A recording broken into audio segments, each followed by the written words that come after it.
Bienvenue sur S'ouvrir à l'amour, le podcast qui va t'aider à transformer ta vie amoureuse. Je suis Sandy Kaufmann, coach de vie certifiée. Sur ce podcast, je t'aide à comprendre et à changer tes mécanismes en amour afin de rencontrer la personne qui te correspond et construire une relation de couple épanouie. Tu y trouveras des réflexions, des exercices concrets tirés de mon activité de coach et de l'approche psycho-corporelle que je pratique, ainsi que des conversations inspirantes avec des experts ou des personnes comme toi et moi qui t'expliqueront leur chemin personnel pour s'ouvrir à l'amour.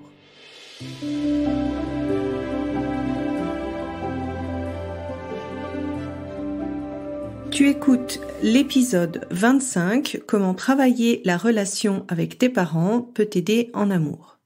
Alors, tes parents, ce sont les personnes qui t'ont connu depuis la naissance et avec lesquelles tu as pu plus ou moins bien développer une relation d'intimité avec eux et tu as pu plus ou moins bien réussir à être toi-même dans cette relation. Et donc, cette relation-là, c'est un petit peu le premier modèle que tu as eu de relation intime avec quelqu'un et souvent, c'est également un très bon terrain pour arriver à comprendre comment tu fonctionnes dans l'intimité, comment tu fonctionnes dans une relation rapprochée et aussi un grand terrain d'opportunité pour changer les comportements que tu penses te desservir dans ce type de relation. Et c'est pour ça que dans le programme S'ouvrir à l'amour et tous mes accompagnements, c'est la première chose que moi je recommande de mettre en pratique, c'est-à-dire une fois que tu as repéré les choses qui fonctionnent pas trop bien pour toi, de pas attendre d'être en relation pour commencer à le pratiquer et de le pratiquer déjà dans tes relations existantes. Et on va dire que si tu arrives à mettre ça en place dans la relation avec tes parents, c'est-à-dire finalement à avoir ce sentiment d'arriver à être pleinement toi parmi ta relation avec tes parents, il n'y a aucune relation amoureuse qui sera problématique pour toi parce que finalement, tu auras dépassé le plus gros challenge. Alors, dans cet épisode, je vais un petit peu te donner quelques pistes sur les différents mécanismes que tu peux observer dans ta relation avec tes parents et comment tu peux un petit peu commencer à pratiquer. Alors, la première chose, c'est tes parents, ce sont tes premiers modèles d'amour. Et donc, en observant quelle était la relation avec chacun de tes parents, surtout dans tes premières années de vie, en observant comment étaient tes parents en couple pendant tes premières années de vie, tu vas voir que tu vas sûrement pouvoir repérer des points communs avec les comportements que tu as en amour.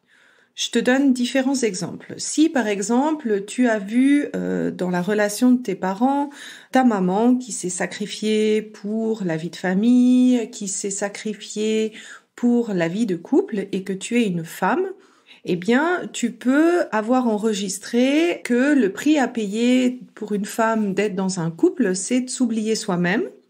Et dans ta vie actuelle, tu pourrais remarquer des relations amoureuses qui durent pas vraiment ou bien pas vraiment longtemps. Ou alors, tu commences des relations et tout de suite, tu as ce sentiment de devoir beaucoup t'adapter dans les relations que tu commences. Donc, la première chose que tu peux faire, c'est vraiment d'observer quelles ont été les perceptions de tes premiers modèles d'amour que sont tes parents et ça t'aidera à voir un petit peu quelle est la partie du passé qui finalement se répète dans ta vie amoureuse aujourd'hui. La deuxième chose, c'est l'aspect de plaire ou de déplaire. Et ça, cette peur de déplaire, cette peur de décevoir, elle est assez courante dans la vie amoureuse et c'est souvent quelque chose qu'on retrouve en fait dans la relation avec ses parents parce que forcément on a quand même un petit peu cette envie de plaire à nos parents, etc., etc. Et donc là, encore une fois, ça pourrait être un très bon terrain d'observation pour toi pour voir en fait Comment est-ce que tu fonctionnes vis-à-vis de tes parents? Sur quel sujet tu arrives à t'affirmer? Quels sont les sujets qui sont un petit peu plus difficiles pour toi pour assumer de déplaire à tes parents? Donc je te donne un exemple. Peut-être que pour toi, c'est assez facile d'assumer tes choix professionnels qui sont peut-être pas forcément ceux que tes parents voudraient. Par contre, le fait de montrer un certain aspect un peu plus vulnérable de toi, par exemple, que ça marche pas en amour, ou bien que tu as des moments un petit peu émotionnels qui sont difficiles, et là tu peux peut-être remarquer que c'est peut-être un aspect de toi qui est un petit peu plus difficile à divulguer envers tes parents. Et ça peut être un très bon indicateur de voir en fait de quelle est l'image que tu aimes bien leur renvoyer, qu'est-ce que tu as envie qu'ils pensent de toi et qu'est-ce que tu dois finalement cacher ou que tu n'oses pas dire par peur de déplaire à tes parents. Et ça, tu peux souvent faire en fait le parallèle avec la difficulté de ce que tu as à montrer dans tes relations amoureuses. Et une fois que tu as identifié ça, moi, ce que je t'invite à faire, c'est d'expérimenter avec la politique des petits pas. Quand tu as par exemple remarqué que c'était difficile de te montrer vulnérable vis-à-vis de tes parents, commence par oser donner ou expliquer des petites choses qui ont pour toi pas une énorme conséquence s'ils sont pas d'accord, pour expérimenter ce que c'est peut-être de déplaire, ce que c'est peut-être de décevoir, ou même te laisser surprendre par la réaction que peuvent avoir tes parents. Parce que souvent, on a une certaine peur, on a une certaine appréhension, mais c'est pas toujours forcément la réalité. Et plus tu mettras en fait cette pratique d'oser déplaire à tes parents en commençant par des choses un peu plus faciles et en allant un petit peu sur des choses qui sont plus des problèmes de fond, plus ton cerveau, en fait, il va enregistrer qu'il est capable d'être dans un groupe, d'être inclus dans un groupe, tout en étant soi. Et quand tu arrives à faire ça, finalement, tu arrives à enlever cette peur qui peut des fois t'empêcher d'être en couple parce que c'est comme si tu devais choisir, soit je suis libre et je suis moi, soit je me moule aux attentes de l'autre. Le troisième point, c'est d'apprendre à communiquer tes besoins et tes limites. Avec les parents, c'est particulièrement intéressant parce que tes parents, ils t'ont connu depuis que tu es petit.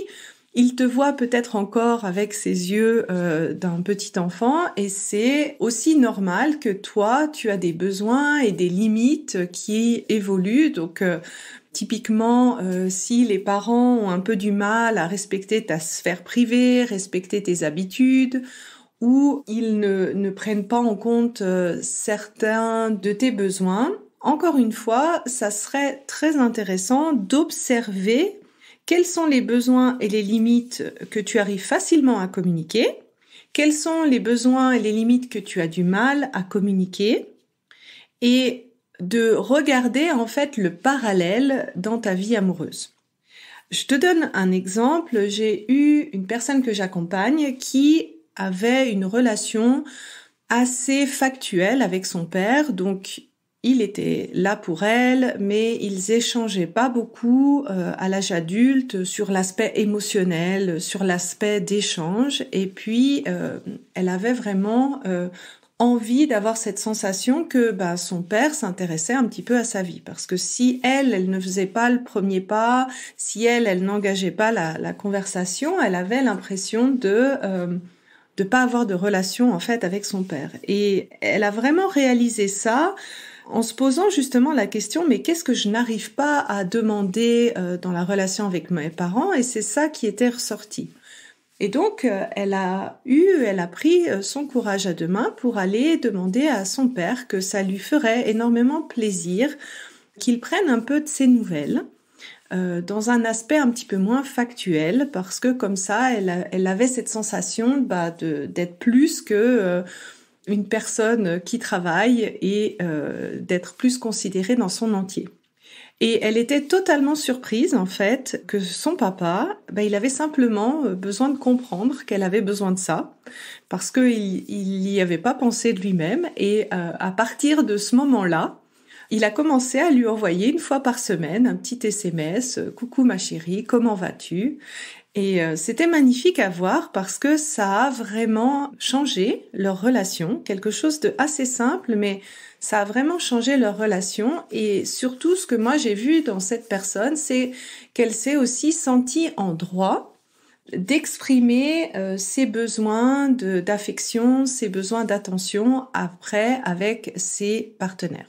Donc tu vois, en prenant conscience des points qui sont plus difficiles, alors pour certains ça va être plus avec le père, pour d'autres ça va être plus avec la mère, ça va vraiment t'aider en fait à comprendre les zones où tu peux progresser et où tu peux t'améliorer, et les parents c'est le meilleur terrain de pratique. Ensuite, on a souvent un parent avec qui c'est un petit peu plus difficile. Parce que il y a un passif, parce que il y a peut-être eu des expériences qui étaient un petit peu plus difficiles à gérer. On a toujours eu un parent qu'on a pu percevoir un petit peu plus strict ou qui nous comprenait moins. Et ça, en fait, c'est vraiment une très belle occasion pour apprendre à gérer le conflit. Parce que finalement, tes parents, ça sera toujours tes parents à vie. La seule chose que tu peux changer, c'est de décider la qualité et la quantité que tu veux avoir dans ta relation avec tes parents. Et donc, bien sûr, ce qui va déterminer à quel point tu as envie de voir tes parents, c'est la qualité de la relation avec tes parents. Et donc là, c'est vraiment une occasion parfaite pour apprendre à gérer le conflit avec quelqu'un que tu aimes, en argumentant ton point de vue et en essayant en fait d'apaiser tout l'aspect émotionnel. Parce que souvent, un conflit, c'est pas forcément quelque chose de négatif, ça veut simplement dire, un conflit, que y a deux personnes qui ont deux points de vue différents et qui arrivent pas à se mettre d'accord. Et souvent, ce qui cause problème au conflit, c'est pas le fait de pas être d'accord, parce que je pense que tout le monde arrive à vivre avec différents points de vue. Ce sont plus la forme qu'on prend pour rentrer dans le conflit qui fait que, au final, les tours montent et on n'arrive pas à trouver une solution qui est gagnant-gagnant pour les deux. Et savoir gérer le conflit, surtout avec quelqu'un qu'on aime, et c'est souvent là où les tours émotionnels peuvent monter plus vite. Et cultiver en fait cette qualité d'apprendre à gérer les conflits avec tes parents, ça va t'assurer d'avoir une vie amoureuse qui est réussie, parce que finalement les conflits, ils sont sains et ils sont inévitables. Et là, je t'invite vraiment à pratiquer l'outil de la communication non violente qui a été créé par Marshall Rosenberg. Et là, je t'explique en gros les deux principaux pôles. Le premier pôle, en fait, c'est de te dire que quand tu prends la parole, tu parles de ton jardin, c'est-à-dire de ce que tu vois, de ce que tu as entendu, de ce que tu as ressenti, et tu exprimes ton besoin en essayant en fait de faire une demande concrète. Donc si je reprends l'exemple de la personne que j'ai accompagnée, elle avait le besoin de se sentir reconnue par son papa pour autre chose que les aspects factuels, et la demande concrète pour elle, c'était qu'il prenne régulièrement de ses nouvelles. L'idée, c'est que quand toi tu prends la parole, au lieu de te dire tu m'écoutes pas, tu prends pas en considération ce que j'ai besoin, tu es insensible à ce que je dis, etc., tu inverses la tendance et tu parles en je. J'ai vu, j'ai entendu, je me suis sentie blessée quand t'as fait ça, j'ai été triste quand il s'est passé cela, j'ai besoin d'eux et j'aimerais ça pour faire ta demande. Le deuxième pôle, c'est l'écoute, parce que souvent, quand on est dans un conflit, on n'écoute pas vraiment l'autre, on est en train de préparer son contre-argument ou sa réponse. Et le fait, en fait, de pas totalement écouter l'autre, ça empêche finalement un vrai échange, parce qu'on cherche pas vraiment à comprendre le point de vue de l'autre.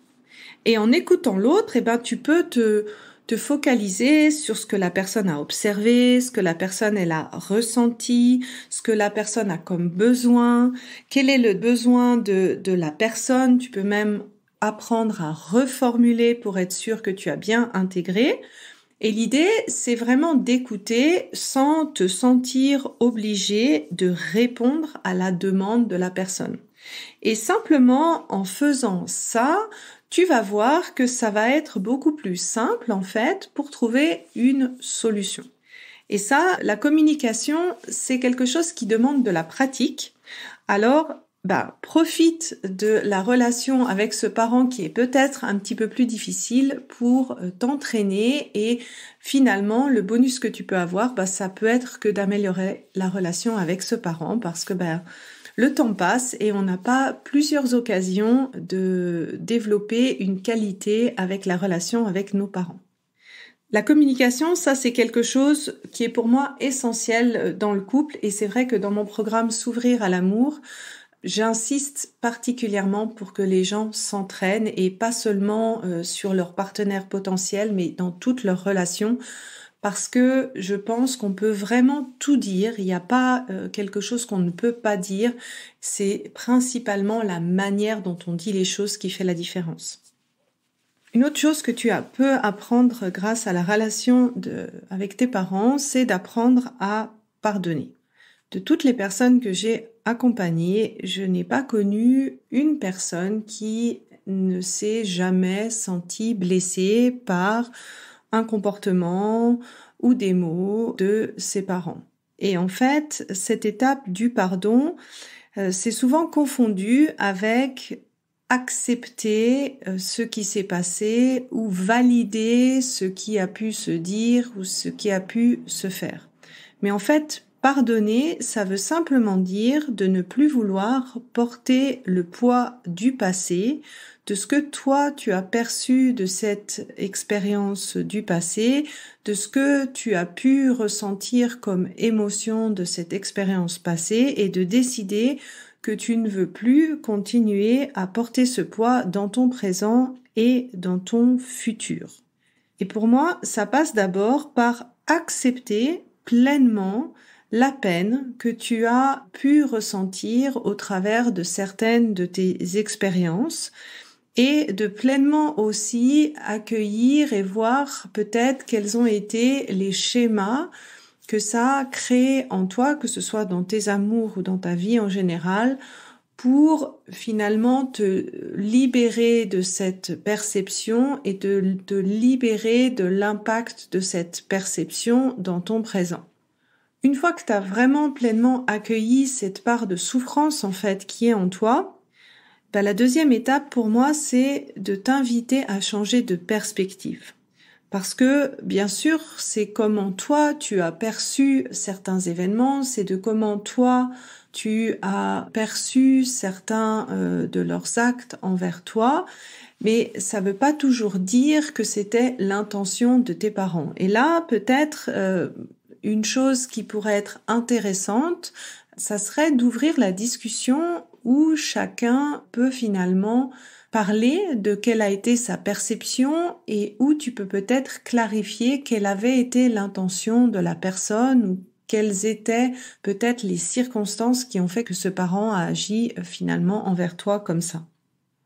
Une autre manière aussi de changer de perspective, c'est de regarder la manière dont tes parents ont pu agir ou pas agir, se comporter ou autre, en fonction de leur propre expérience passée et d'éventuellement de comprendre pourquoi ils ont pu agir de telle manière ou pas.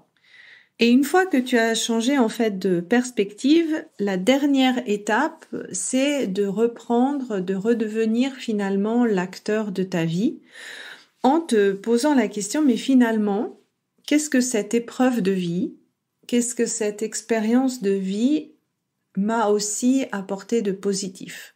Quelle personne je suis devenue grâce à cette expérience de vie? Si je te parle de moi, de ma propre expérience, mon expérience de vie elle m'a permis vraiment de ne pas avoir de problème, de prendre en main la responsabilité de ma vie, d'agir pour ce que je voulais dans ma vie parce que j'avais pas forcément quelqu'un qui était là pour me pousser ou m'entourer. Et après, une fois que tu as vu en fait finalement ce que cette expérience difficile a pu t'apporter, eh bien de définir de comment tu veux la voir cette expérience, de te proposer de réécrire ta vision de cette expérience pour reprendre en fait ton rôle d'acteur de vie plutôt que de rester en tant que victime de ta vie. Et ça, non seulement c'est un travail que je pense que chacun de nous doit faire avec ses parents, que ça métamorphose vraiment ta relation avec tes parents, et aussi que ça va t'aider en fait à comprendre que finalement personne n'est parfait, que même le partenaire le plus intentionné qui veut essayer de faire du bien, eh bien, tu vas un jour ou l'autre avoir la perception qu'il t'a blessé parce que tu as interprété d'une certaine manière ce qu'il a fait vis-à-vis de toi. Et ça, pour moi, ça apprend finalement à ne plus idéaliser les autres et ça donne aussi la possibilité à l'autre d'être différent ou de ne pas faire exactement ce qu'on attend de lui. Et souvent, en fait, quand tu fais ce travail, tu commences à voir tes parents moins sur un piédestal. Alors au départ, ça fait un petit peu bizarre peut-être, mais tu vois tes parents vraiment comme ils sont, avec toute leur part de qualité et toute leur part d'ombre. Et je pense que c'est aussi un chemin qui t'aide, toi, à t'accepter pleinement avec toute ta part de qualité et toute ta part d'ombre. Pour ça, il y a un rituel qui est assez sympa qui s'appelle le Ho'oponopono et j'ai également un rituel du pardon que je te mettrai dans les notes de cet épisode si tu as envie de le faire. Alors la vidéo, elle est assez orientée par rapport à une relation amoureuse, mais tu peux l'étendre à la relation à tes parents.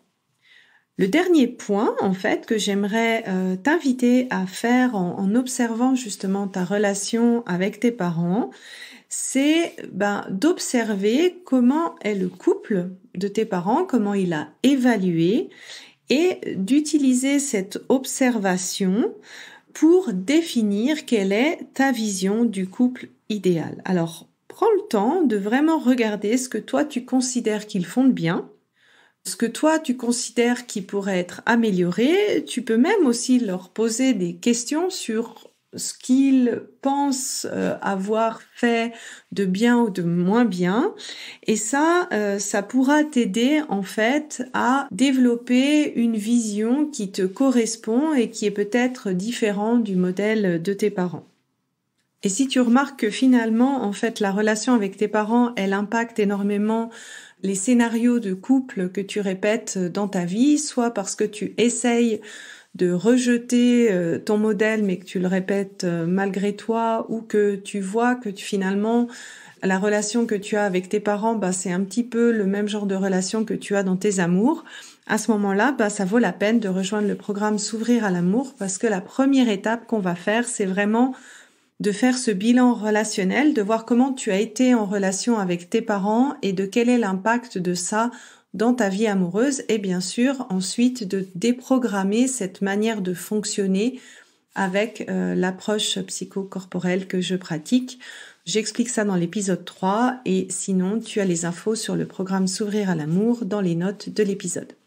J'espère que cet épisode t'a plu. Je me réjouis de voir tes prises de conscience sur Instagram, par email ou autre. Et si tu penses qu'une personne pourrait bénéficier de cet épisode, je t'invite à le partager avec elle. Et je te souhaite une belle semaine. À la semaine prochaine. Si tu apprécies ce podcast, la meilleure façon de m'encourager est de me laisser une revue 5 étoiles sur Apple Podcast ou de transmettre cet épisode à une personne de ton entourage qui en a besoin. Et enfin, si tu es prête à t'ouvrir à l'amour et à transformer ta vie amoureuse, je t'invite à rejoindre mon programme de coaching S'ouvrir à l'amour. Tous les détails se trouvent sur mon site sandykaufman.ch. Et n'oublie pas, il n'y a que tes peurs qui te séparent de l'amour.